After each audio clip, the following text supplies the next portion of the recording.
ఈజీగా ఎండు రొయ్యలు ఫ్రై ఎలా చేయాలో ఇప్పుడు మీకు చూపిస్తాను చూడండి. శుభ్రంగా ఈ రొయ్యలన్నీ మంచి నీళ్ళతో శుభ్రంగా కడుక్కోవాలి. శుభ్రంగా ఎండు రొయ్యలు అట్లా కడుక్కొని పెట్టుకోవాలి. ఇప్పుడు ఒక ప్యాన్ తీసుకొని నూనె వేస్తాను చూడండి. ఎండు రొయ్యలు వేపడానికి ఒక ప్యాన్ తీసుకున్నాను, దాంట్లో నూనె వేసాను అన్నమాట. నూనె కూడా మరిగింది. ఇందాక నేను కడిగి పెట్టుకున్న ఎండు రొయ్యలు ఈ నూనెలో వేస్తున్నాను చూడండి.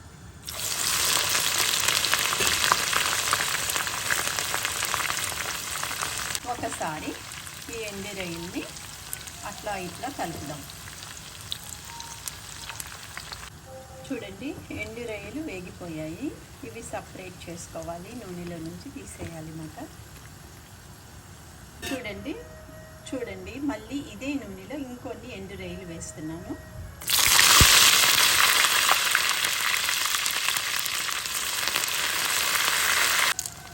చూడండి, ఒకసారి మళ్ళీ కలుపుదాము.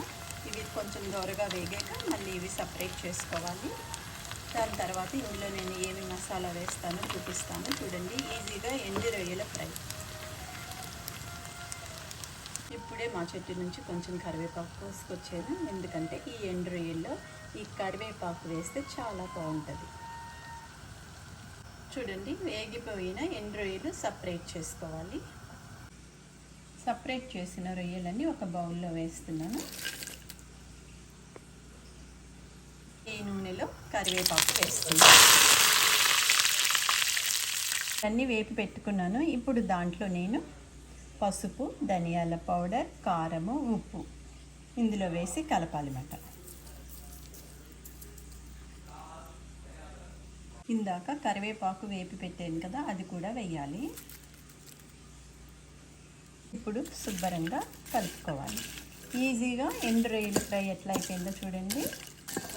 క్రిస్పీగా ఎండు రొయ్యల ఫ్రై రెడీ అయిపోయింది.